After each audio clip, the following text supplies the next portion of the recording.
So Clair Obscur just won Game of the Year, and suddenly everyone on the internet became a professional critic overnight. Half of the timeline is calling it flawless masterpiece, the other half is screaming overrated. So let's settle this calmly. Did it truly earn Game of the Year, or are we all just pretending to be deep? Clair Obscur winning Game of the Year is kind of funny when you think about it. Not because the game doesn't deserve it, but because of how predictable the internet becomes every time a game wins everything. Suddenly, everyone transforms into a seasoned critic, a design philosopher, a retired AAA animator, and somehow also a combat designer from 2008. That's just how games, that's just how usually the internets operate. It's part of the culture at this point. But let's actually sit down and look at this calmly, like strip away the hype, the noise, the my favorite game didn't win so everything is rigged energy. And let's just talk about what Clair Obscur actually did, because whether you love it or hate it, this game did something that very few modern titles dare to do. It committed to a vision and executed that vision with ridiculous confidence. So let's start with the most obvious part, the world itself. Clair Obscur doesn't feel like a typical AAA game. It doesn't even trying to do it like that. From the moment you walk into the world, it feels like you're stepping into a painting that accidentally woke up and start moving. It's surreal without being confusing, beautiful without being pretentious, stylized without feeling cheap. There's this specific kind of confidence when a studio says, here's our world, it's weird, it's dreamy, it's dramatic, and you just have to go with it. And it works. Most games today try to be realistic, Clair Obscur tries to be expressive. It's not chasing fidelity, it's chasing its identity itself. And its identity is exactly why it stands out than the other's game. You can take a screenshot of this game, show it to someone, and they immediately know that this kind of art style is rare. That's what Game of the Year contenders usually have, a fingerprint. Then there's the combat, the part nobody expected to be this good. Let's be honest, turn-based RPGs have a reputation issue. They're either loved deeply by a niche audience or considered too slow by everyone else. Clair Obscur basically say that what if turn-based combat didn't feel like waiting in line at the DMV, and somehow they delivered a system that's both reactive and strategic at the same time. Every attack has timing, every defense has a rhythm, every turns feel like a micro challenge, not a menu selection. You're just not pressing random numbers, but you're performing in the battle itself. It stretches the action game brain and the RPG brain simultaneously. And that hybrid design is a huge reason why people feel the game hits different. And honestly, if more turn-based games were like this, I think the genre would explode once again. Now let's talk about the storytelling, the emotional backbone. It doesn't try to be Baldur's Gate level of RPG's dance, but what it does have is something more rare, intentional, poetic delivery. The game knows exactly what kind of atmosphere it wants to create. The dialogue flows like spoken poetry without crossing into cringe territory. The scenes, it's breathtaking. It's pretty slow but meaningful, like the game is actually trusts you to feel things. And that's the difference. Most games shove emotions at you, Clair Obscur simply just invites them to you. It's cinematic without being, not trying to be like the others. It just like balance emotion and restraint in a way modern games usually fail to do. There are specific scenes that where the game just lets the silence do the talking, and in those moments the game feels genuinely alive. Not many titles can pull that off nowadays. Then there's the audio, the unsung hero of almost every Game of the Year winner. You can argue graphics all day, but sound or the audio is what sells emotion. And Clair Obscur soundtrack is not just music, it's, the whole thing, it's a mood architecture.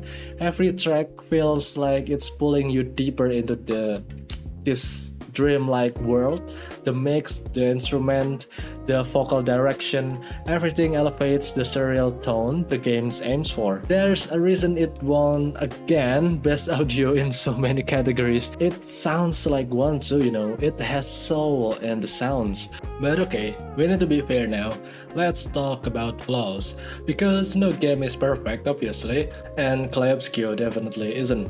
If you're approaching it from a pure RPG mindset, meaning roleplay, freedom, deep character builds, branching choices, emergent systems, then honestly, yeah, I think Kingdom Come Deliverance 2 hits harder.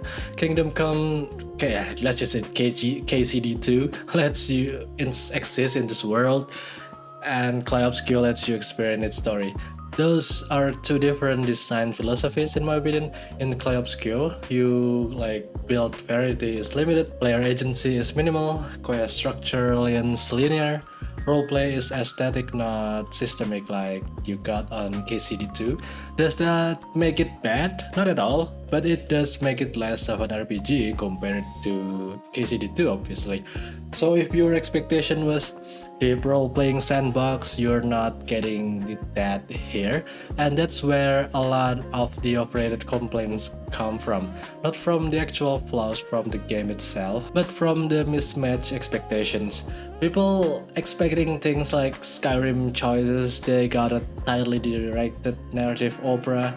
That's not wrong, but it's just not, it's just different from their expectations. And now we got to the fun part, why the internet calls it overrated.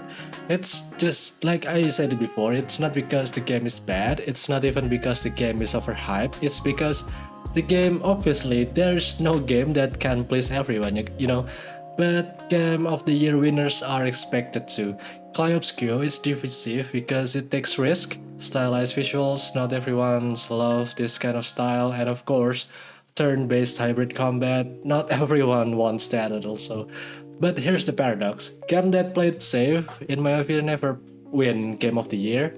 Game that take risk do, and taking risk means alienating some players.